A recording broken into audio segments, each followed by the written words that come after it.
palabra del Señor en el verso 1 del capítulo 3 de Timoteo. Palabra fiel: si alguno anhela obispado, buena obra desea, pero es necesario que el obispo sea irreprensible, marido de una sola mujer, sobrio, prudente, decoroso, hospedador, apto para enseñar, no dado al vino, no pendenciero, no codicioso de ganancias deshonestas, sino amable, apacible y no avaro, que gobierne bien su casa, que tenga a sus hijos en sujeción con toda honestidad. Pues el que no sabe gobernar su propia casa, ¿cómo cuidará de la iglesia de Dios? No un neófito, no sea que envaneciéndose caiga en condenación del diablo. También es necesario que tenga buen testimonio de los de afuera, para que no caiga en descrédito y en lazo del diablo. Estos son los requerimientos para que una persona pueda estar apto para ministrar una iglesia. Y ambos lo están, por lo que yo les conozco a ambos. El hermano Arturo, no por su edad indica que es su experiencia, sino que ha estado a la par del hermano Ángel. Y más que estar a la par del hermano Ángel, él conoce la doctrina de nuestra iglesia. Aparte de conocer la doctrina, él conoce a Jesucristo, y es el cual le llama hoy, en esta noche, a ejercerse en la santa, dice un escritor, en el santo oficio del ministerio. Voy a pedirles a ambos que se pongan de rodillas y voy a orar por ustedes. Toda la iglesia puesta de pie. Vamos a orar por nuestros hermanitos, el hermano Arturo Salas y el hermano Ángel Martínez. Les quiero pedir un favor, iglesia. Extiendan su mano hacia acá, hacia el frente. Vamos a presentar a ambos pastores.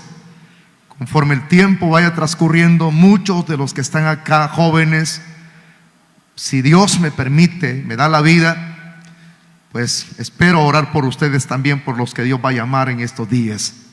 Oramos al Señor. Padre y eterno Dios que estás en el cielo, te doy las gracias, Dios mío, en esta noche por el grande privilegio que me permites el presentar a los pastores que van a seguir ministrando una filial, Señor, de nuestra misión en cierto sitio geográfico.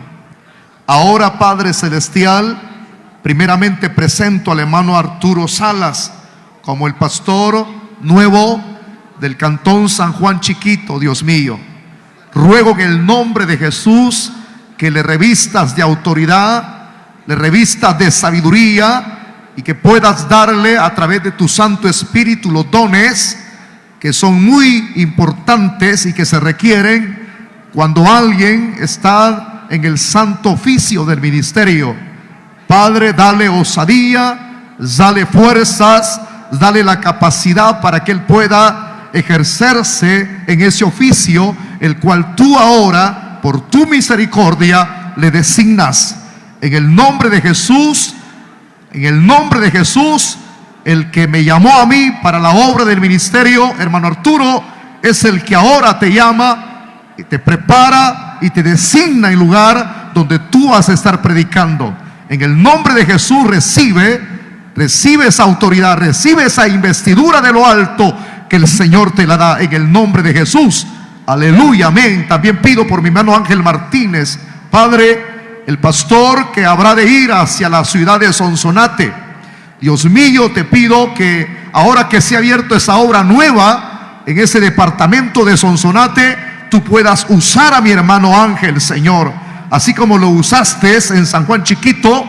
Padre, también úsale en ese lugar, Padre, que gane almas y que puedas tú, Señor, darle autoridad, darle talentos, darle dones, dale paciencia, dale persistencia, y úsale en grande manera, Señor, para que él pueda velar por la iglesia naciente en la ciudad de Sonsonate. En el nombre de Jesús, él ya fue revestido con el oficio del santo ministerio, y ahora una vez más, Señor amado, vuelvo a orar por él para que tú le envíes con esa autoridad, con ese poder, con esa unción a esa ciudad, que requiere, Señor, de muchas personas que aman tu palabra, personas que están sedientas, personas que están hambrientas de la sana doctrina. Haz que el hermano pueda, Señor, echar adelante todo lo que tú le has dado, Señor, en conocimiento de tu palabra. En el nombre de Jesús, ahora tú le revistes nuevamente. En el nombre de Cristo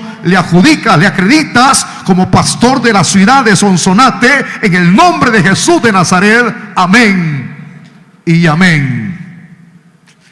Pónganse de pie ambos. Voy a tener que darles la diestra de compañerismo. Hoy estamos en la misma posición. Bienvenido, Pastor Arturo Salas. No esperaba este momento, yo creo que sí. Y hoy llegó el momento de ejercitar todo lo que está escrito en este libro. Es todo lo que usted tiene que hacer. Poner por obra la palabra del Señor. Y por lo demás, los hermanos de San Juan Chiquito, recíbanlo como han recibido por estos 5 años al hermano Ángel Martínez. Ámenlo. A los pastores se les tiene que amar, respetar, no importando quién sea. Ámenlo y Dios los va a bendecir en grande manera, los va a seguir bendiciendo en grande manera en San Juan Chiquito. Sepan que no están solos en San Juan Chiquito.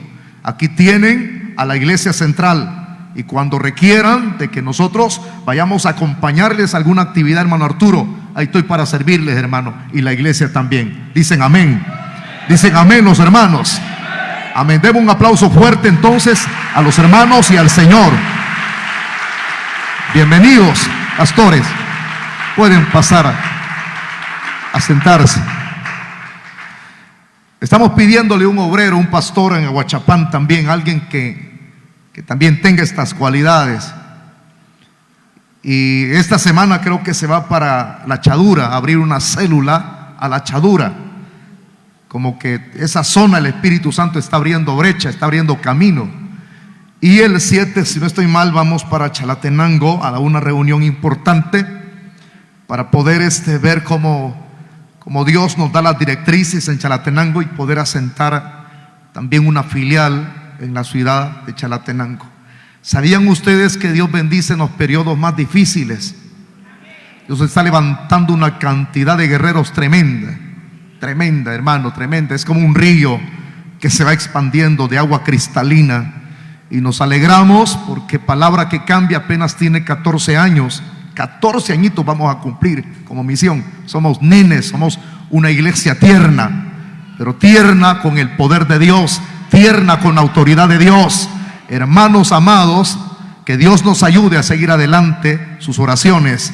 Padre, danos tu palabra, háblanos, instrúyenos, capacítanos, redargúyenos a través de lo que hoy habremos de aprender, a través de este libro maravilloso. Abre nuestro entendimiento, cautiva nuestros pensamientos, Señor, y haz que todos los que estamos en este lugar, Padre, nos concentremos, prestemos atención a tu palabra, Señor, y añade con tu palabra y tu espíritu a tu iglesia a los que han de ser salvos. Si hay enfermos, extiende tu mano poderosa para sanarles. Si hay personas débiles, fortaléceles. Si hay personas quebradas en su economía, restaura la economía de ellos, Señor, en el nombre de Jesús. Te lo pedimos para la gloria y la honra de tu santo nombre.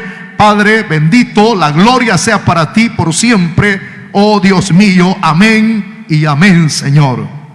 Vamos a abrir nuestras Biblias. Tenemos todo el tiempo del mundo. Gloria a Dios. ¿Qué es lo que estamos estudiando este día? El Evangelio de Juan. No estoy mal, ¿verdad? Dígalo fuerte conmigo, el Evangelio de Juan. Entonces vamos a buscar el capítulo 15 de este Evangelio. Capítulo 15 del Evangelio de Juan. Estaremos leyendo en esta noche el versículo 17, solo un versículo. Mire qué cortito este versículo, significa que en 15 minutos lo vamos a desarrollar el tema. Ya nos vamos a ir para la casa. Me salió el encuentro una hermana y me dice: ¿ya oyó lo que dijo el presidente? Sí, le dije yo. Eso significa que las 10 para las 8 nos vamos a ir hoy. No, hermana, a las 9 la voy a sacar, le dije yo. Aquí en nuestra iglesia no hay ningún problema, aquí no hay coronavirus, el Señor sana de coronavirus. Porque algunos han andado, hermano, y se han vacunado con coronavirus y no se han muerto. Hasta ellos se miran y dicen: yo me vacuné con coronavirus y no me morí. Es porque el Señor está aquí. Es porque algún propósito Dios tiene con esa persona. Así es que vamos a leer el verso 17 del capítulo 15. Dice: esto os mando, que os améis unos a otros. ¿Podemos repetirlo una vez más? Esto os mando, que os améis los unos a otros.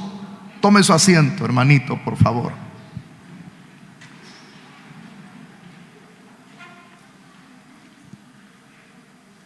El tema que vamos a desarrollar en esta noche lleva como nombre una advertencia que debe de servir para motivarnos. Vuelvo a repetirle: una advertencia que debe de servirnos para estar motivados. Lo voy a trasladar hace 2021 años atrás. Este tema era para los discípulos. Les voy a dar una advertencia, y al dárselas, en lugar de desmotivarse, esto tiene que servirles para estar motivados mucho más todavía. Porque cuando hay advertencias, la mayor parte de advertencias vienen en un aspecto negativo. Y en lugar de motivar a la persona, alentarla, viene como a bajarle los ánimos, viene como a desinflarlo. Pero esto que el Señor les va a enseñar a los discípulos, en lugar de desmotivarlos, tiene que alentarlos, tiene que motivarlos a amarse. Ese es el objetivo. Antes de entrar en el análisis de este pequeño versículo, vamos a tocar un poquito de historia con respecto a las persecuciones que han sufrido tanto Cristo. Lo voy a ubicar en el pequeño bosquejo homilético. Tanto Cristo como la iglesia naciente, el día en que se celebraba el día de Pentecostés, porque Pentecostés es una fiesta. Ese día descendió el Espíritu Santo que inauguró a la iglesia primitiva. Vamos a observar eso en segunda instancia, cómo los cristianos de la iglesia primitiva fueron perseguidos. Y después, en tercera instancia, en manera sucesiva, vamos a observar cómo también, de una manera espléndida, uno de los grandes teólogos, hermanos, según en su religión, según en su preparación, era muy celoso en su religión. En su conocimiento superó a muchos de su época en conocimiento y en celo. Este hombre se convirtió en perseguidor de la iglesia, pero de una manera espléndida. En el capítulo 9 del libro de los Hechos, Pablo se convirtió a Cristo. Cristo lo convirtió en el capítulo 9. Y después de su conversión, vamos a observar cómo se desata una persecución, pero de las más feroces, en contra de este apóstol. Y luego, posteriormente, en cuarto lugar, vamos a observar también en sí lo que tenía como celo la religión judía. Por lo cual, en esa época, su religión actuaba ante un gobierno déspota, que era el que legislaba en esa época, el gobierno romano. En su forma de realizar todo lo que hacía en su religión, en cierto momento pareciera ser que Roma hizo lícita, o sea, se volvió lícita la religión, la permitió pues en esa época. Pero a pesar de eso no era así, sino que era una secta ilícita para los romanos. Así era llamada, secta ilícita. Y vamos a observar cómo la misma religión también se convirtió en el peor enemigo del cristianismo. Una cosa es religión y otra cosa es cristianismo. Y luego, de manera sucesiva, en quinto lugar, o en sexto lo diría, vamos a hablar también con respecto a la persecución que Roma desató hacia el mismo cristianismo por sus emperadores. Entonces iniciamos ya. ¿Listos? ¿Estamos listos, iglesia? Comencemos entonces. Veamos lo que sucedió en la época de Cristo, para respetar el pequeño bosquejo homilético. Cuando Cristo se desenvolvió en su rol, en su ministerio, que habría de tener una durabilidad de 3 años y medio, las cosas no serían fáciles para él. Comenzó a enseñar, hermano, algo muy diferente a lo que los fariseos y saduceos enseñaban. Ellos enseñaban la ley. Ambos grupos enseñaban la ley, pero había como cierto tipo de discrepancia en sus enseñanzas. ¿Cuáles? Ya les he dicho acá. Unos enseñaban que no existía resurrección ni aparición de ángeles. Otros enseñaban que sí había aparición de ángeles y aparte de eso que sí había resurrección. Entonces, entre estos dos grupos o sectas había ese tipo de discrepar en sus enseñanzas, pero ambos estaban fundamentados en la ley, en los preceptos antiguotestamentarios, en la circuncisión, en guardar el sábado, el día sábado. Entonces, eso ambos grupos lo tenían como característica. Entonces, cuando Cristo aparece en escena, el Señor irrumpe todo ese tipo de enseñanzas e irrumpe todo cuanto ellos enseñaban en sus dos sectas, porque eran sectas, tanto la secta de los fariseos como la secta de los saduceos. Y había un tercer partido. A ese partido se le llamaba los celotes, que era el partido de los revolucionarios, los que estaban en contra de la ley misma, la ley romana. Estos tipos, algunos de ellos se habían vuelto sicarios. La palabra sicarios es en latín, que se le llamaba hombre del cuchillo. Mataban dignatarios a escondidas, se inmiscuían entre los grupos y comenzaban a matar. Agarraban a las personas y les incrustaban el puñal y luego se escondían. Ellos actuaban como actúa la guerrilla, es decir, una guerra de guerrillas. Pegan el golpe y luego se van a esconder. Este partido entonces estaba en vigencia en esa época. Estos eran más recalcitrantes en su comportamiento. Aquellos eran recalcitrantes también en su religión. Eran personas que imponían, pero no solamente se quedaría así el de imponer, sino que luego ellos se convertirían en asesinos, en criminales. Porque cuando alguien no puede detener a alguien que supera en religión, en enseñanza, entonces la persona, como se ve superado, puede actuar de dos maneras: lo amenaza y cesa a la otra persona. Pero acá sería algo muy diferente. Habrían amenazas, pero quien traería las buenas nuevas no cesaría. Entonces, por eso es que los tipos tendrían que actuar matándole. ¿Y de quién estoy hablando? De Cristo, el Hijo de Dios. Estos dos grupos eran los enemigos, los archienemigos número 1 de Cristo. De Cristo. Cuando Cristo comenzó a enseñar, los tipos se convirtieron en enemigos del Señor. Lo tremendo es que si no hubiese sido por la providencia de Dios, no hubiese sido por el cuidado y la soberanía de Dios, ellos matan al Señor. Pero como el Señor, acuérdense, hermano, Él estaba confiado en el Padre cuidaba de Él, el Padre le proveía.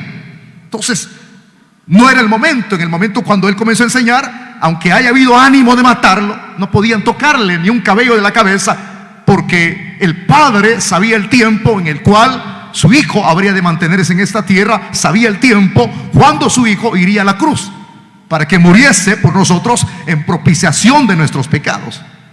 Entonces, durante esos 3 años y medio, estos grupos estuvieron siendo enemigos del Señor. Y lo tremendo es que el Señor los confrontaba, los trataba, a uno de ellos, a uno de estos grupos, los trataba como hipócritas. El Señor les decía que eran sepulcros blanqueados, que por fuera presentan una fisonomía muy bonita, porque están como blanqueados como un sepulcro, pero por dentro eran costales de huesos podridos. Entonces cualquier persona, hermano, con una confrontación de ese tipo y un trato despectivo de esa manera, ¿quién no se enojaría? Pero el Señor sabía que estos tipos eran malos administradores de la religión, ponían cargas que ellos no podían llevar, y el mensaje de Cristo era ese: vengan a mí los que estéis trabajados y cargados, que yo los haré descansar. El Señor, en lugar de poner cargas religiosas, Él llamaba a dejar esas cargas de la ley, porque Él traía algo diferente, algo nuevo. Él era el descanso, Cristo es el reposo. Y lo tremendo es que contradecía las enseñanzas de estos tipos. El Señor les fue tan claro con ellos, que ellos pensaron de que el Señor vino para incumplir la ley. el Señor no vino para incumplir la ley, Él no vino para abrogarla, sino para cumplirla. Pero ellos decían eso, el Señor la incumple. El Señor está como que haciendo las cosas diferentes. No, Él venía a cumplir perfectamente todo cuanto se le había designado. Entonces el Señor sanaba el día sábado, y eso contradecía lo que ellos enseñaban, porque nadie podía trabajar ni hacer obras el día sábado. Pero bien robaban ellos, bien robaban, bien estafaban, bien hacían sus picardías. Pero cuando el Señor sanaba, comenzaron las acusaciones. Entonces, tantas de las enseñanzas que Cristo dio contradecían las enseñanzas de estos tipos. Y el celo, la cantidad de gente que lo seguía antes a ellos, ahora seguían a Cristo. Por eso es que querían matarlo. Y más que querer matarlo, cumplen tal finalidad, porque lo llevan hasta la muerte. Entonces el mismo Cristo tuvo enemigos. Sí, ahí está demostrado. ¿Lo mataron? Sí, lo mataron. Pero el Padre lo resucitó al tercer día. Y Él está a la diestra de Dios Padre Todopoderoso hoy. Pero termina ahí la historia de la persecución. No, hermanitos. Paso al segundo punto del bosquejo homilético. Desde el nacimiento, el día de Pentecostés, la iglesia de Jesucristo siempre ha enfrentado oposición. Desde el nacimiento, desde ese día cuando el Espíritu llenó a los 120 que habían ahí en el aposento alto, allí comenzó a tener oposición. Pero ¿en dónde, pastor? Hay que ubicarnos. Bueno, según historia, en el libro de los Hechos, que es un libro histórico, cuando Pedro y Juan sanaron a un hombre paralítico de nacimiento. ¿Se recuerdan ustedes? No tengo plata ni oro, pero lo que tengo te doy. En el nombre de Cristo, levántate y anda. Hechos 3:11, ahí está. Sanaron a aquel hombre. No crea que eso sirvió para que la gente tirara sus encomios y aplaudiera. No, hermanitos. A eso de la sanidad del paralítico, que había nacido paralítico de nacimiento, Pedro posteriormente iba a dar un mensaje. Ese mensaje que Pedro predicaría sería un mensaje evangelístico, pero no un mensaje evangelístico de aquellos apagados, sino un mensaje evangelístico poderoso, porque ahora Pedro estaba revestido del poder del Espíritu Santo. Entonces, en ese mensaje poderoso que Pedro dio, según la Biblia nos narra en el libro de los Hechos, todas estas dos cosas, las dos cosas, la sanidad y el mensaje poderoso, alguien dijo, vienen resultados positivos para Pedro y para la iglesia. No, hermano, el resultado de estos dos hechos que se realizaron en el inicio de la iglesia primitiva, según Hechos 4:1-3, miren lo que sucedió. Dice que vinieron sobre ellos los sacerdotes con el jefe de la guardia del templo y los saduceos. Y estos tipos venían resentidos. ¿Resentidos por qué? Porque Pedro estaba enseñando acerca del cual ellos como secta trataban de herejía, trataban de blasfemo al que mataron, y así trataban también a sus seguidores. Entonces venían enardecidos, venían resentidos de que Pedro estuviese enseñando precisamente al pueblo. Pero ¿qué enseñaba Pedro? Pedro enseñaba, Pedro anunciaba que Jesús había resucitado, porque era verdad. Jesús no se quedó en la tumba, Jesús se levantó de los muertos. Que esa es la esencia central del evangelio. Porque si Cristo no hubiese resucitado, nosotros, dice Pablo, fuésemos dignos de lástima, es decir, de conmiseración. Entonces, en ese mensaje poderoso, Pedro habló de que Cristo había resucitado de entre los muertos. Y cuando estaba enseñando eso, dice la Biblia en Hechos, que les echaron mano y los pusieron en la cárcel hasta el día siguiente, porque ya atardecía. No pierda la secuencia. Estamos hablando, Cristo fue perseguido, lo mataron. ¿Y qué no sería de la iglesia naciente en Jerusalén? Los agarraron, hermanitos amados. Entonces, en ese agarrar ya la iglesia iba creciendo. En los mensajes de Pedro iba creciendo por los mensajes. La gente se volvía a Dios, se arrepentía. Entonces la iglesia tuvo un crecimiento fenomenal. Dígalo fuerte conmigo, la iglesia tuvo un crecimiento fenomenal en pocos días. Por eso he estado insistiendo yo, hermanitos, vengan los días lunes. Vengan los días lunes. El Espíritu Santo nos está hablando todos los lunes. Todos los lunes. ¿Por medio de qué fue que la iglesia primitiva tuvo un crecimiento fenomenal? Por el Espíritu Santo. Por el Espíritu Santo. En días, en un corto periodo, esta iglesia ya era reconocida y era odiada también. Era tan odiada que dice Hechos capítulo 5, dice de que se levantaron el sumo sacerdote y todos los que estaban con él. Esto dice la palabra, la sexta de los saduceos, se llenaron de celos y echaron mano a los apóstoles y los pusieron. ¿A dónde los pusieron? En la cárcel. Allí los colocaron, allí los encerraron. Y al encerrarlos, ellos pensaban que estos discípulos eran los mismos discípulos apagados de antes. No, señores, cuando una persona es llena del poder de Dios, deja de ser el mismo, cobarde. Por eso todos necesitamos ser llenos del poder del Espíritu Santo. Levanten su mano, den gloria a Dios. Entonces, si comenzaron a perseguir la iglesia, que estaba teniendo un crecimiento espectacular, no lo detuvieron. Y en ese lapso se siguieron dando ciertas persecuciones. Si usted es analítico, siempre en el libro de los Hechos, ahí se habla de este tipo de persecuciones por los religiosos. ¿Quién no se recuerda a un Esteban que lo mataron? Ahí está escrito en la Biblia. Esteban lo arrestaron, lo juzgaron ante el Sanedrín. Y luego, ¿qué pasó con Esteban? Lo lapidaron, según lo que refiere Hechos capítulo 6. Le dieron muerte de sapo, hermanito. Lo apedrearon. Por eso es que Esteban dijo: no les imputes este pecado, como diciendo: Señor, perdónalos porque no saben. Así que lo que Cristo dijo cuando estaba clavado en la cruz: no les imputes este pecado, dijo Esteban. Pero lo grandioso que mientras Esteban estaba siendo apedreado, vio al Hijo de Dios en el cielo. Aleluya. Eso lo fortaleció, dicen los expositores, y murió por la causa, como mártir, por la causa de Cristo, el Hijo de Dios. ¿Y quién no se recuerda también en el libro de los Hechos capítulo 7, cuando se desató la persecución general contra la misma iglesia? Óigame, la muerte de Esteban, había un tipo ahí consintiendo en la muerte de Esteban. Ese tipo tenía el vestuario, la túnica de Esteban. Ese tipo estaba impulsando a las masas que lo apedrearan. ¿Quién era él? ¿Quién era él? Saulo de Tarso. Ese mismo Saulo de Tarso que consintió en la muerte de Esteban. Ese tipo, hermanos, era tan celoso. Era un tipo el cual dice la Biblia que respiraba amenaza de muerte. Y se propuso, hermano, un cometido. Ese cometido que se propuso en su mente y en su corazón es exterminar a los herejes, exterminar a la iglesia. Entonces se desata una persecución general, y quien encabeza esa persecución es Saulo de Tarso en Jerusalén. Cuando él encabeza esa persecución, muchos cristianos son sacados de la sinagoga y los hacen que blasfemen, insulten su propia fe.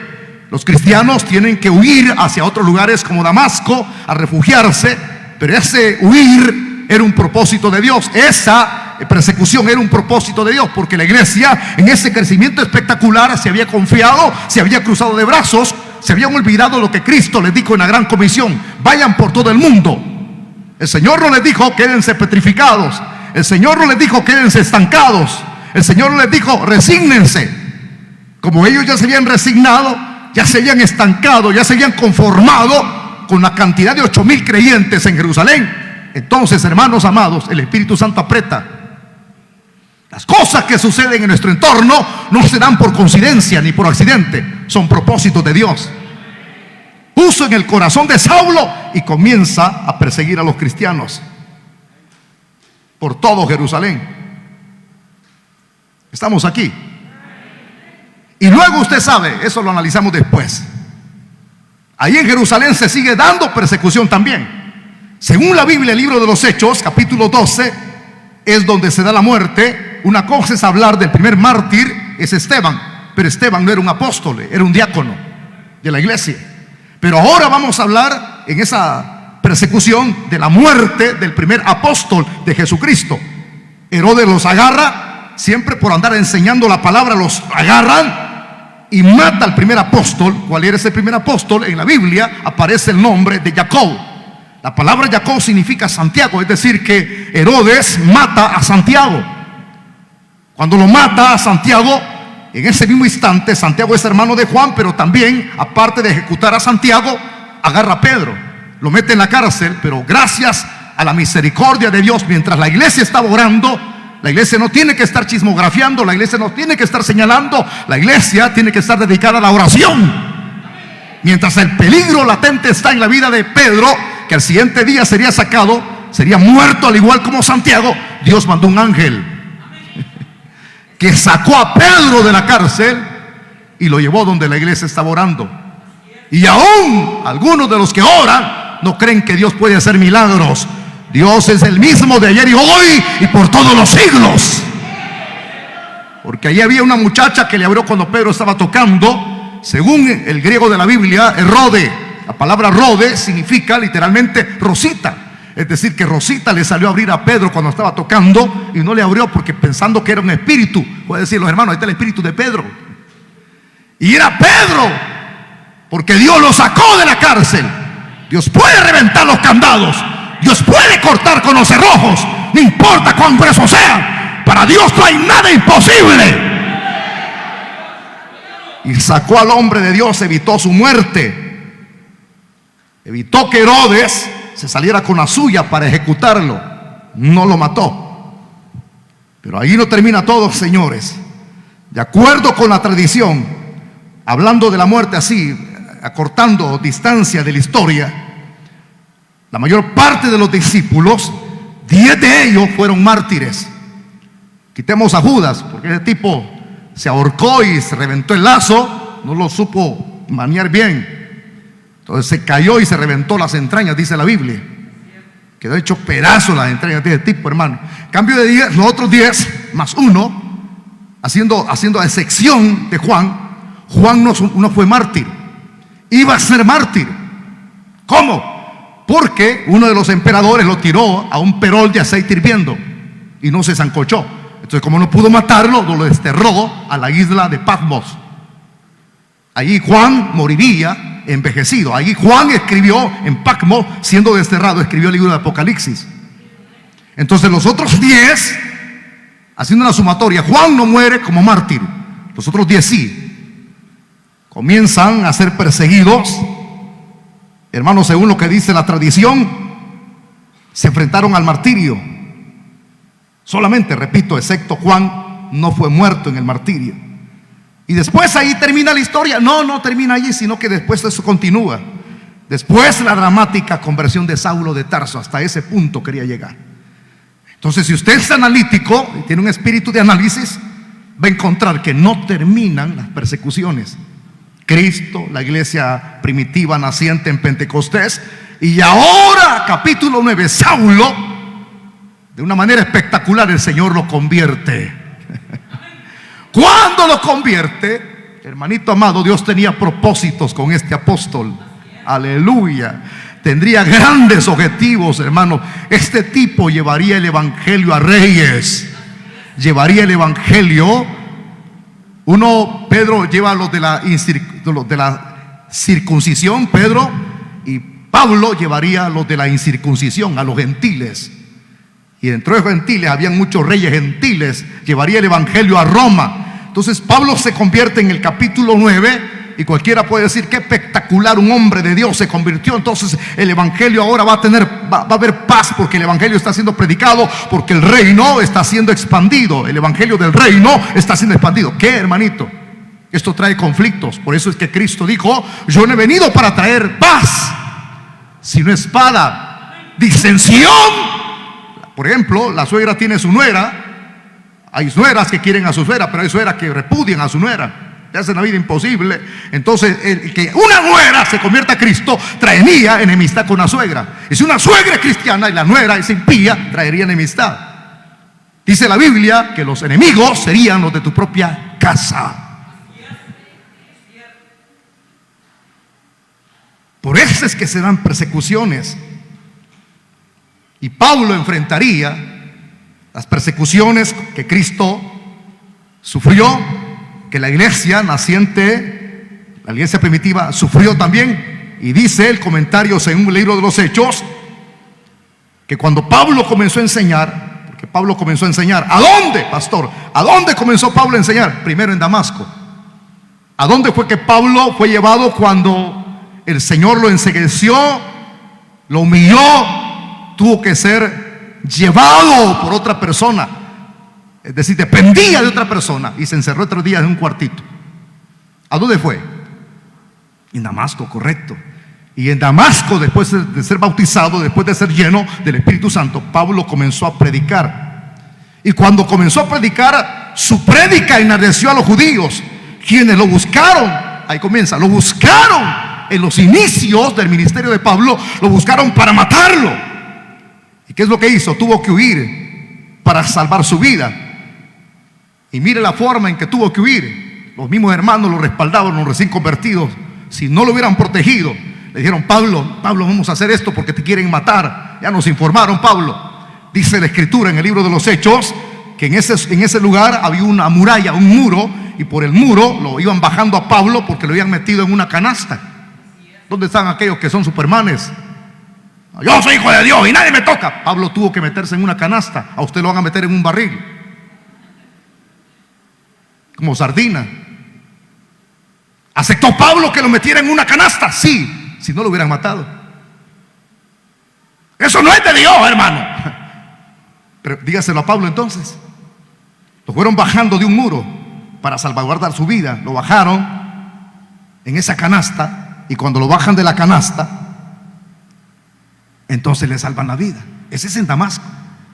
Pero aquí hay un detalle interesante dentro de la historia del libro de los Hechos. Lucas, quien escribió el libro de los Hechos, el libro histórico de los Hechos, era un médico. Lucas, si escribió todo referente al apóstol San Pablo, entonces él relataría todo el peligro que no solamente Pablo enfrentaría en Damasco, sino que todo el riesgo, todo el peligro que Pablo enfrentaría en sus viajes misioneros.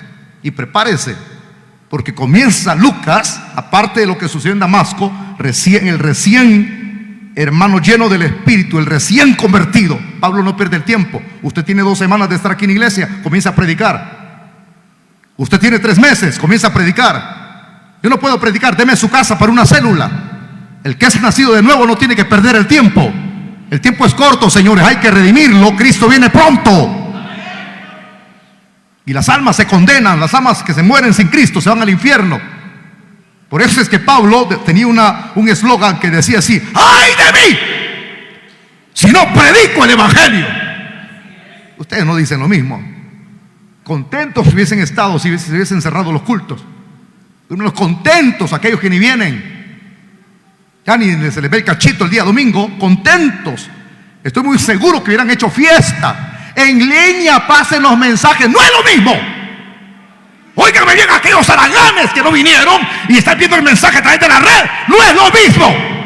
Aquí hay presencia de la gloria de Dios en este lugar. No es lo mismo. No es lo mismo quedarse en casa. ¿No siente usted sabroso de estar aquí? Entonces dígale que tiene la par. No es lo mismo, cachetón. No es lo mismo. No es lo mismo. Y entonces comienza el relato de Lucas de Damasco. Comienza el primer viaje misionero, Iconio. Repítalo fuerte conmigo, Iconio. ¿Qué pasó en Iconio? Por sembrar el evangelio, comienzan los judíos a arremeter contra él. Y él tuvo que huir de Iconio a la fuerza. ¿Por qué? Porque en Iconio lo apedrearon. ¿Usted cree que le van a aplaudir? Ay, hoy que es pastor, o los pastores que presenten pedradas les van a caer. Ya lo saben ellos, ya lo saben. A Pablo lo apedrearon aquí. Y lo apedrearon. Y creyeron cuando lo arrastraron, ya habiéndolo apedreado, que estaba muerto. Pero no estaba muerto, Dios le siguió dando vida. Es que Dios sabe hasta dónde vamos a llegar. Entonces, vamos a decirlo así de manera sucesiva. Damasco, persecución. Iconio, persecución. Y luego pasa de Iconio a Listra. Hechos 14 narra que Pablo estuvo en Listra. Aquí en este lugar lo golpearon a Pablo, en este sitio, en Listra. Y luego de Listra pasa a Filipos. En Filipos lo golpearon y lo golpearon. Todo por haber hecho exorcismo en una niña que la utilizaban para adivinación. ¿Se recuerdan? Que tenía un espíritu de pitón. Solo por haber liberado a esa niña, solo por haber practicado exorcismo, ¡pum!, los apalearon de varazos y a la cárcel. Pero allí en Filipos el poder de Dios se glorificó. Aunque estaban hechos leña de la espalda, de varazos, de golpes, pero cantaban himnos y alabanzas al Rey de Reyes. Qué tremendo lo que nos da a conocer eso. Alégrense cuando digan cosas duras de usted. Alégrense, alegrémonos, porque nuestro galardón será grande en el cielo. Gocémonos cuando seamos vituperados por la causa del evangelio. Ahí Dios los sacó y los usó para la conversión del carcelero de Filipos. Pero ¿siguió Pablo enseñando después de Filipos? Sí. Luego en Tesalónica, estoy dándole la narración exacta de Lucas. Luego pasa a Tesalónica, Hechos 17. Allí en Tesalónica lo obligaron a salir después que su predicación provocó un revuelto. Lo expulsaron a Pablo, tuvo que huir de Tesalónica.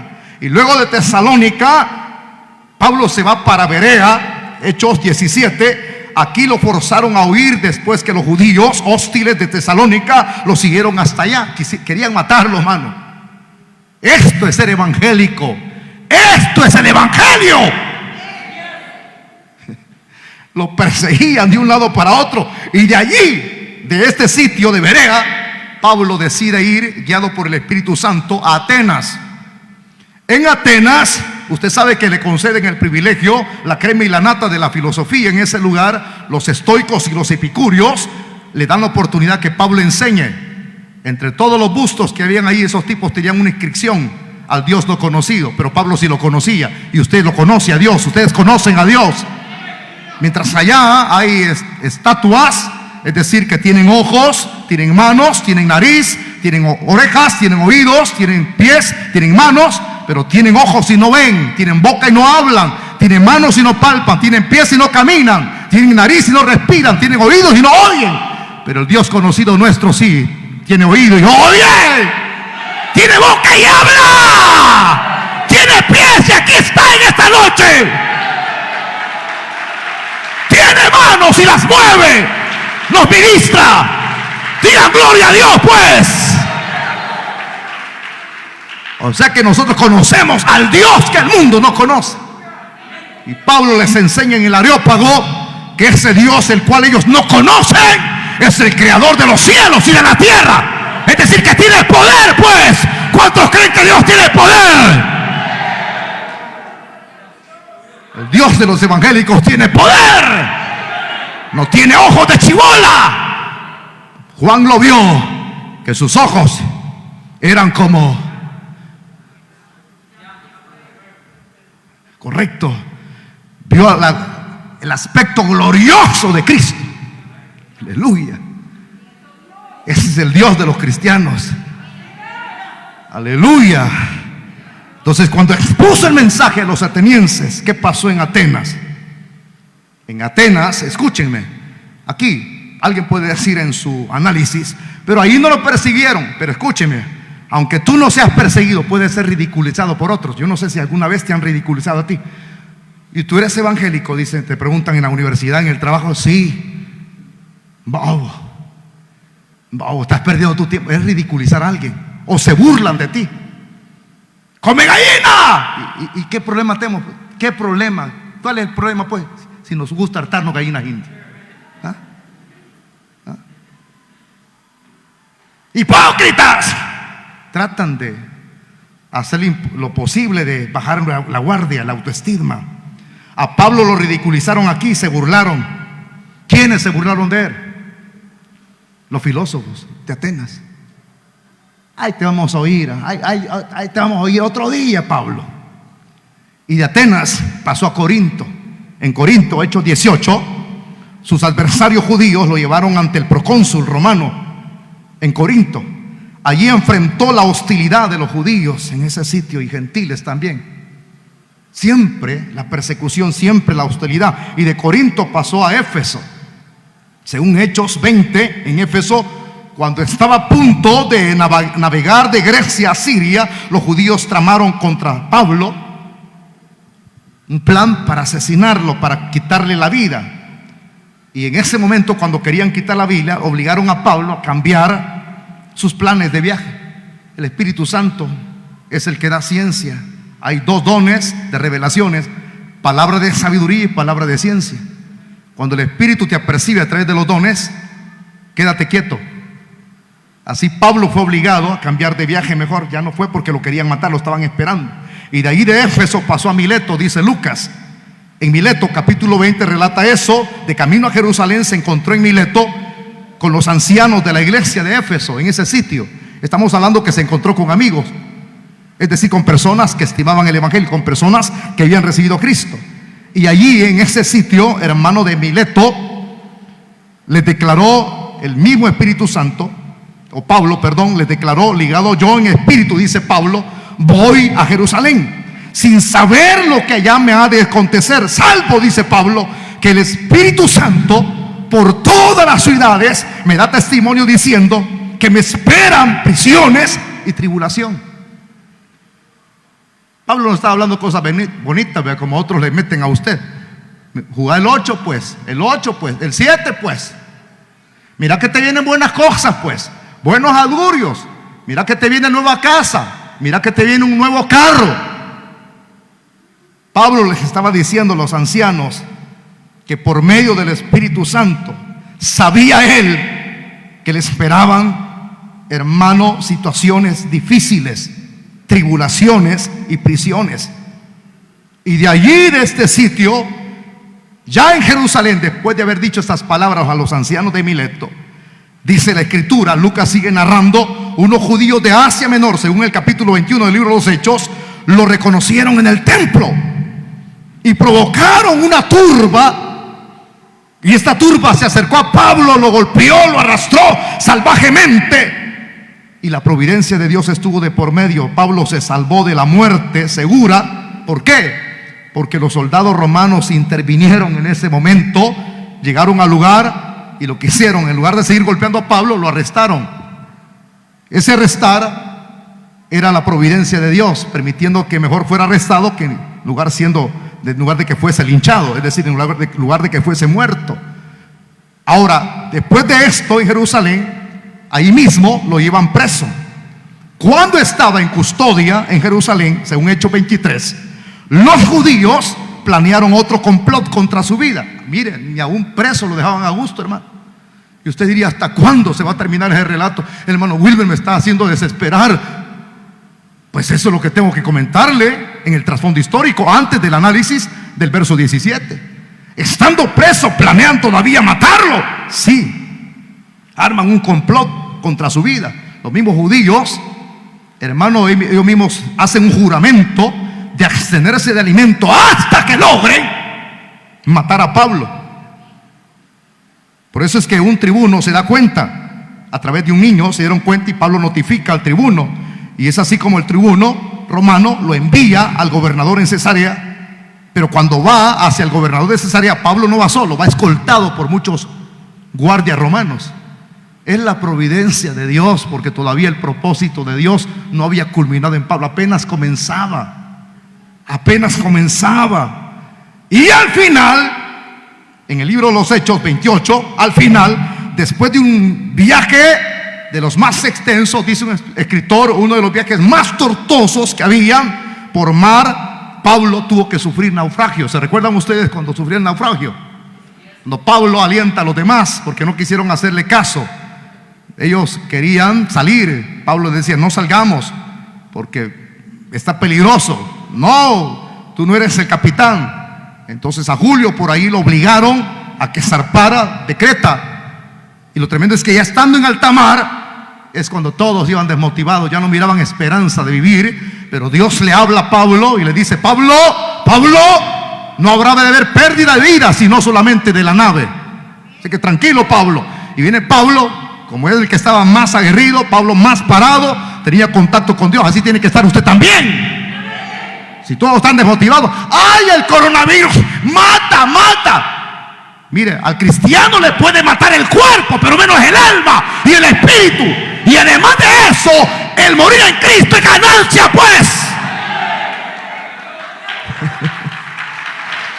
Por eso es que dice este expositor contemporáneo, dice W. Luxer, dice: tenemos que estar preparados para dos cosas los cristianos hoy en esta época.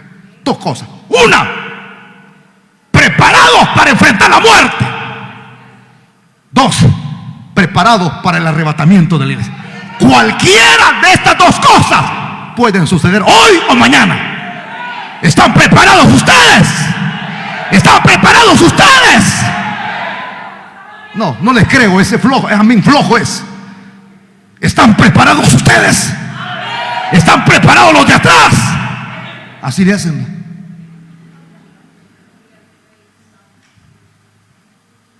La muerte y el arrebatamiento. Pablo en ese viaje les dijo a los demás: esta noche ha estado conmigo el ángel de quien soy y a quien sirvo. ¿Por qué? Pues coman y beban, pues coman. Es que me pusieron la vacuna y me duele aquí. Y hay algunos que son tan niñones y niñas que cuando los vacunan no vienen a la iglesia. Y me mandan mensajes: hoy no voy a la iglesia porque hoy me pusieron la vacuna. El mismo día que me pusieron la vacuna a mí, me tocó que predicar 3 veces en ese día. Pregúntele a mi esposa, porque a la misma hora fuimos los dos. A los dos nos pullaron. Mientras ella estaba a mi derecha, yo estaba a mi izquierda. Pum, me levanté. Pum, le dijeron: ¿Y usted padece de alguna enfermedad? Me dijeron: pastor, me dijeron a mí. Sí, de hambre, porque no había desayunado. Daba una gran hambre. Entonces me dice la enfermera: ah, pues ya somos 2. No, le dije, porque ella era un poquito más ancha que yo. 1, le dije yo. Entonces no hay por qué temer, hermanitos. Así animaba Pablo a los que estaban desmotivados. Y después de ese naufragio, según el relato de Lucas, entonces Pablo llegó a Roma bajo la custodia romana. Allí encontró en Roma la oposición de los líderes locales judíos de ese lugar. O sea que odiaban a Pablo tanto, aún estando en un lugar donde estaba rodeado de soldados, todavía había peligro, oposición. Y según la historia, ya culminando el relato de las persecuciones de Pablo, aunque los romanos, conforme el tiempo fue transcurriendo, soltaron a Pablo, lo soltaron a los 2 años. A los 2 años sí lo soltaron de la prisión. Y luego lo volvieron a agarrar. A la larga, cuando fue arrestado nuevamente, entonces fue ejecutado durante la persecución de Nerón. Ahí le cortaron la cabeza a Pablo, cuando Nerón estaba fungiendo como emperador. Fue en esa misma época cuando fue asesinado Pedro, estoy hablando de Pedro. Fue crucificado cabeza para abajo en esa misma época de Nerón. Entonces, hermanitos, dejando todo este bosquejo homilético del libro de los Hechos, paso a la siguiente. Los judíos. Los judíos eran la religión. El judaísmo es la religión de los judíos, aunque en cierta manera era aceptada por Roma como lícita, pero ellos trataban a los judíos en su religión como secta, no como religión. Entonces para ellos era ilícita esa secta. ¿Por qué? Porque los judíos en cierta manera no adoraban a los dioses de los romanos, ni aceptaban al emperador como Dios. En cambio, dentro de las mismas leyes o costumbres romanas, ahí hay un libro, por eso compren literatura, libros baratos, hermano, para leer. Los judíos doblaban rodillas ante el único Dios verdadero, invisible. Pero los romanos inclinaban rodillas ante sus dioses. Y había una elección dentro de la cultura romana. El que quisiera elegir al Dios el cual quisiera adorar, Él tenía la libre voluntad de hacerlo.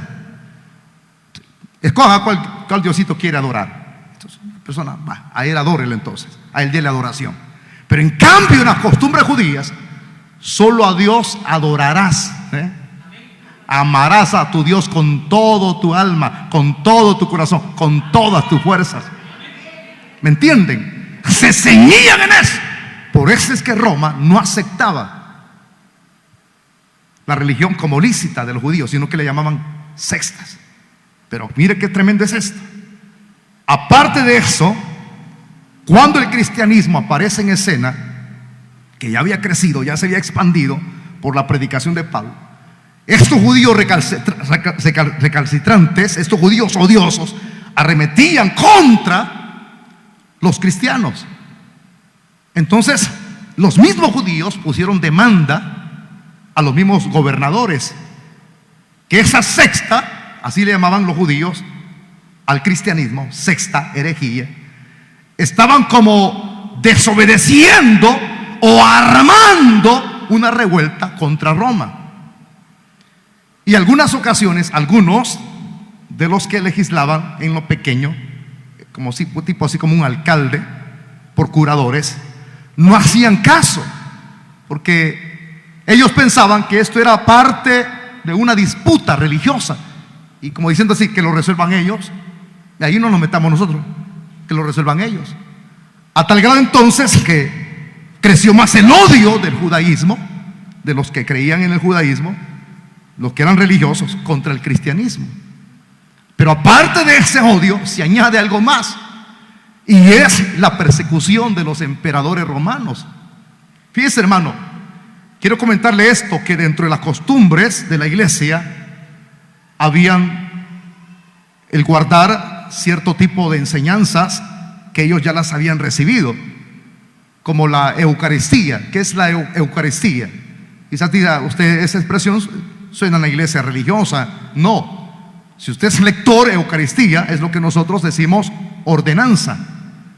La Santa Cena ellos la celebraban, el bautismo ellos la celebraban, pero aparte de eso celebraban el ágape del amor. Ellos compartían entre hermanos juntos.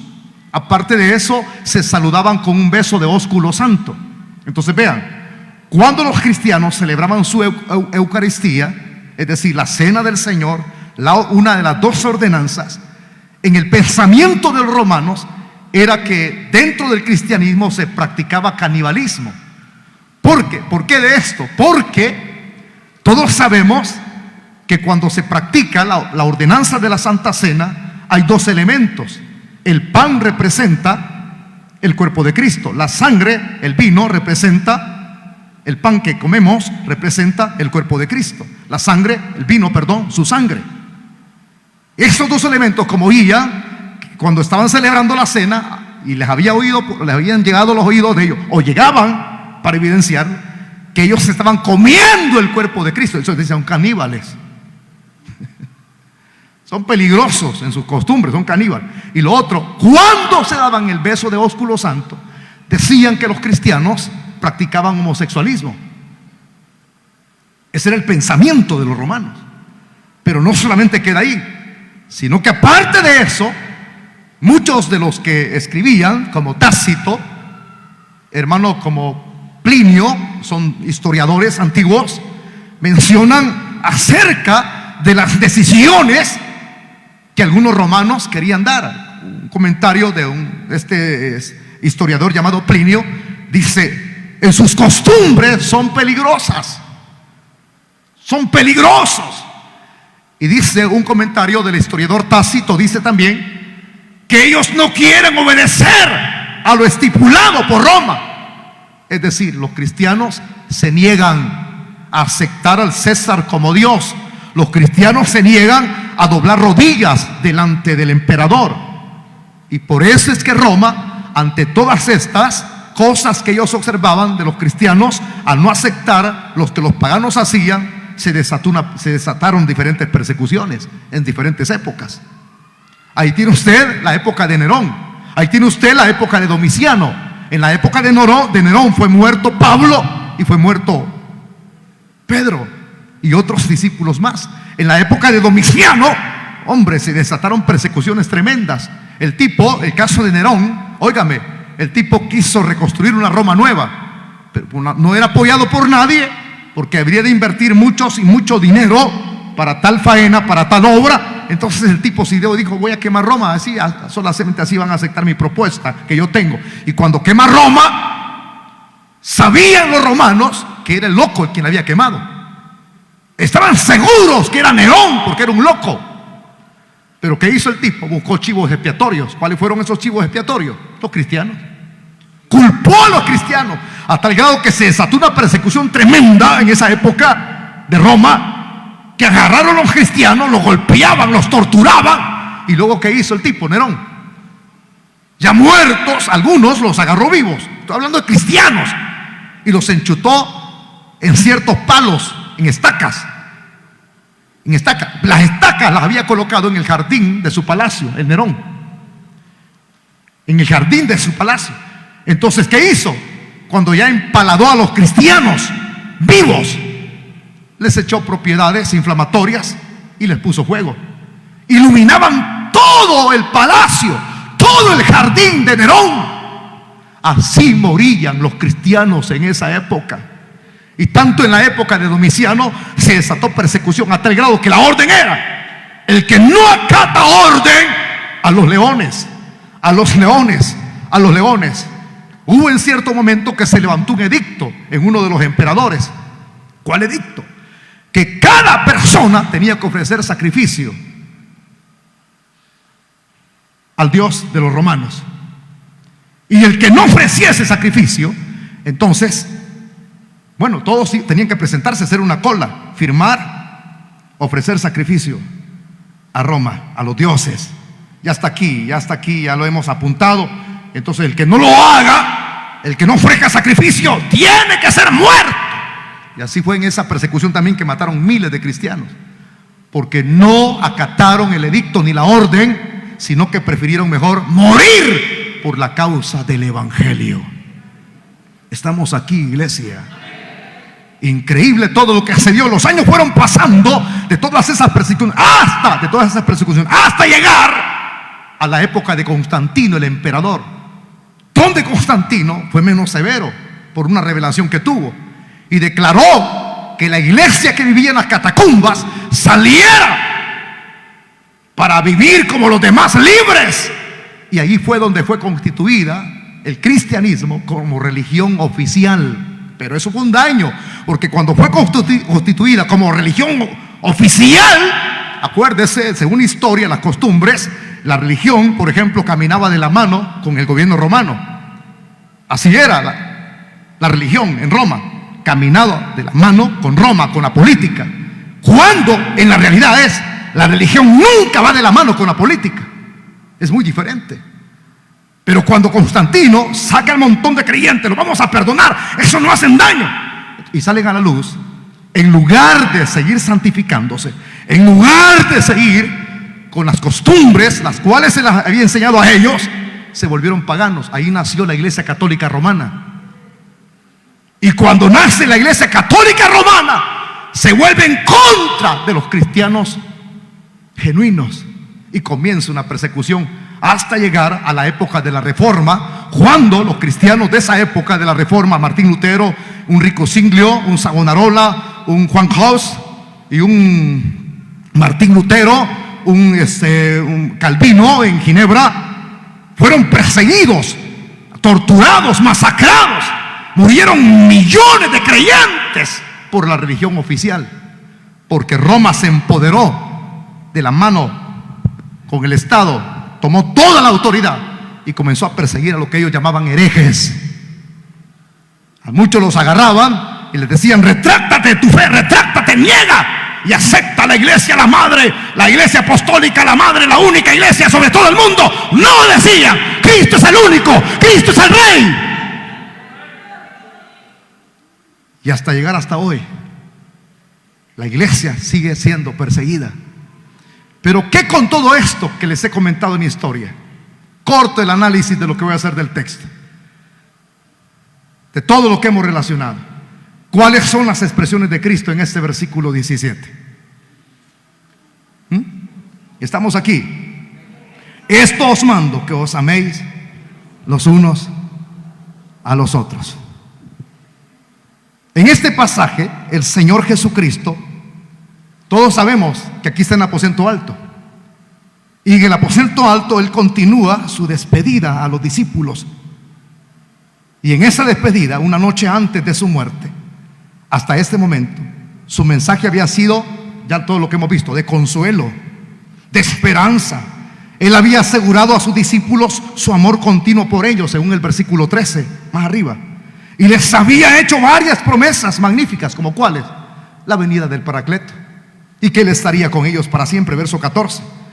Pero a pesar de todo esto, los discípulos tendrían que enfrentar a un mundo hostil, rebelde, que rechaza a Cristo.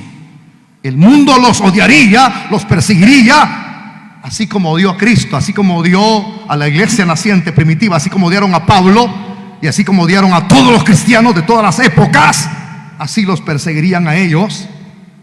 Y cualquiera, si usted es lector de la Biblia, ahí hay un texto en Juan 16:2, léalo, ahí está a la par, ahí cerquita, que dice Juan 16:2. Todos los que perseguirían, ellos creerían que estarían haciendo la voluntad de Dios. Dice estas frases: estas cosas os he hablado para que no tengáis tropiezo. Os expulsarán de las sinagogas, y aún viene la hora cuando cualquiera que os mate pensará que rinde servicio a Dios.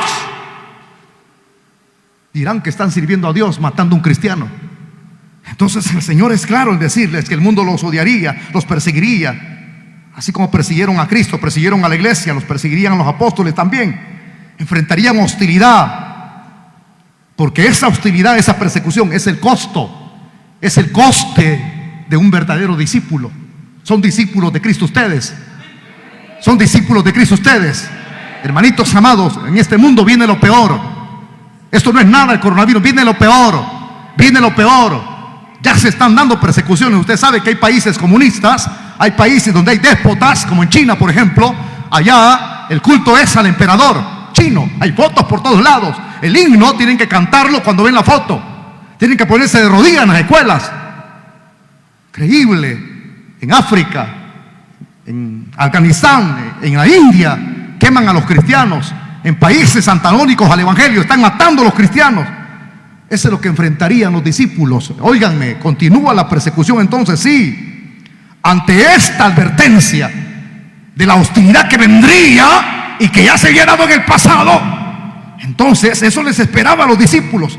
El odio, el mundo contra ellos. Entonces, ante esta situación, ¿qué es lo que necesita un verdadero discípulo? ¿Estar desunido? ¿Estar desunido de su hermano? ¿Estar alejado de él? ¿Esconderse? No. Ante una situación de persecución, de odio de tal tipo, es que los cristianos se necesitarían desesperadamente los unos a los otros. Hay un eslogan en la guerra, lo utilizaron: pueblo unido. Pero pueblo desunido. ¿Podrán dos caminar juntos si no se pusiesen de acuerdo? Entonces, cuando hay este tipo de hostilidades, ¿cómo tiene que estar la iglesia? ¿Qué es lo que dice el texto 17? ¿Qué es lo que aconseja Cristo? Cuando venga la persecución, cuando venga el odio, cuando el mundo arremeta contra usted. ¿Qué es lo que dice el texto 17? Les exhorto, les aconsejo que os améis los unos a los otros. El Señor nos está diciendo: ámense, estén unidos para enfrentar el... ¿Pero qué es lo que hace la iglesia en la actualidad? Anda con chambre, desunidos, con malestar. Yo a la hermana ya no le hablo porque no es la misma de antes. Yo al hermano no me le acerco porque me ve mal. Desunión. Eso trae fácilmente el ataque del diablo para que destruya la iglesia. Pero cuando una iglesia está unida en oración, aleluya, cuando una iglesia está unida en la búsqueda del ayuno, cuando una iglesia está unida en la obra de Dios, somos más que vencedores por medio de aquel que murió por nosotros en la cruz. ¿Entendió todo? Tenemos que estar desesperadamente amándonos los unos a los otros. Por eso es que el Señor repitió su instrucción anterior: esto os mando, que os améis unos a otros. Y todos sabemos que este es un mandamiento, es una transición entre las promesas del Señor a sus discípulos y la advertencia del odio del mundo hacia nosotros.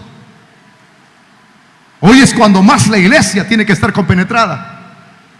Dígale que está a la par suya: te amo, hermano. Dígaselo pues. Aquí lo dicen, pero afuera hay te odio. Y se denigran a través del celular. El diablo aprovecha una iglesia desunida. Hoy más que nunca tenemos que estar compenetrados. Les quiero hacer una pregunta ya para finalizar. ¿Cuántos de ustedes esperan al mismo Cristo que yo espero? ¿Cuántos de los que estamos aquí hemos sido lavados con la sangre del Cordero de Dios? ¿Cuántos hemos sido perdonados por Él? ¿Cuántos hemos sido sellados por el Espíritu? ¿Cuántos somos parte de la familia de Dios? ¿Cuántos tenemos el espíritu de adopción? ¿Dónde está la novia del Cordero?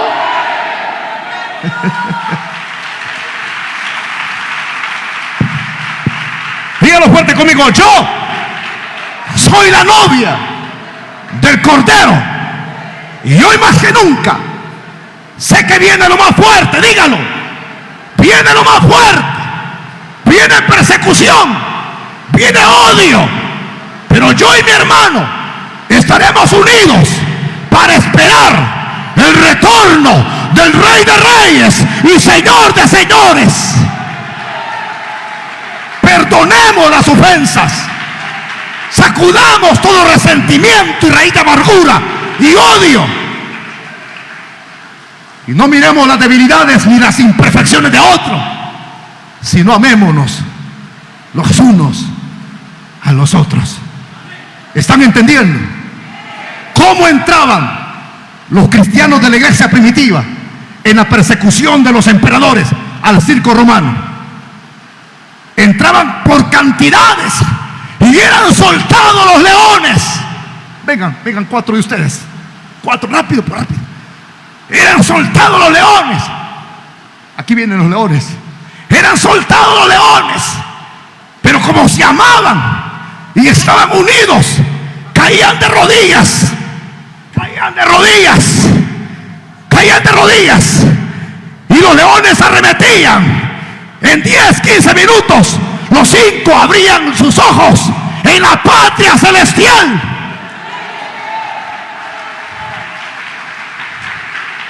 Así tenemos que esperar la venida de Cristo. Por eso es que Cristo nos aconsejó: velad y orad a todos.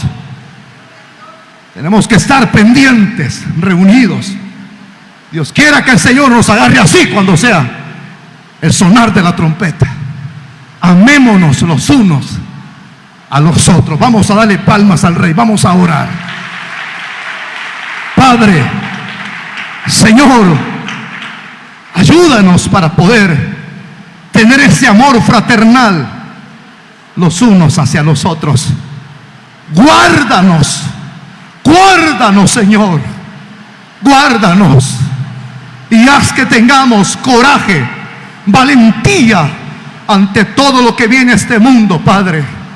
Vienen problemas, viene odio contra los cristianos, Señor, pero estamos en tus manos. Impártenos de tu fuerza, impártenos, Señor, de tu espíritu. Pedimos fuerzas, Padre bendito. Cuando la debilidad se apropia, pedimos fuerzas, Señor, porque reconocemos que ya estamos en la recta final. Ya pronto sonará la trompeta, ya pronto nos iremos de este mundo. Pero ayúdanos a amarnos, ayúdanos a mantener amor en nuestro corazón, Señor. Mientras la iglesia está orando, pónganse de pie los que van a entregarle su vida a Cristo en esta noche, rápido. Pónganse de pie los que son amigos, pónganse de pie los que necesitan reconciliarse con Dios. Has andado maleado en tu corazón, caíste de la gracia, has caído en pecado, pero ahora el Señor te llama: vuélvete a Dios, vuélvete a Dios, vuélvete a Dios, Buscadle mientras pueda ser hallado. Pónganse de pie los que necesitan reconciliarse con el Señor rápido. Si hay alguna persona, póngase de pie rápido, póngase de pie. Dios lo está llamando a usted, póngase de pie. Voy a orar ya, cuento hasta 5, 1. ¿Habrá alguien en esta noche? 2, 3, 4, 5, oramos, póngase de pie. Padre, gracias por tu palabra. Gracias, Señor, por todo lo que hoy en esta noche hemos recibido. Partimos a nuestras casitas. Llévanos con bien, guarda nuestras vidas. Reprendemos todo virus, quita todo miedo que tengan aquellos que andan mal. Pero tus hijos, sabemos que el morir es ganancia. Sabemos que el estar aquí, mientras tu obra en nosotros no se ha cumplido, aquí estamos, Señor, úsanos. Llévanos con bien, guárdanos a todos en el nombre de Jesús, amén y amén. Dios les bendiga a todos, santos del Señor. Salgan despacio, guarden la distancia, y los que van adelante, cuídense de atravesar la calle, no se queden platicando. Váyanse a los transportes, váyanse a los transportes directamente.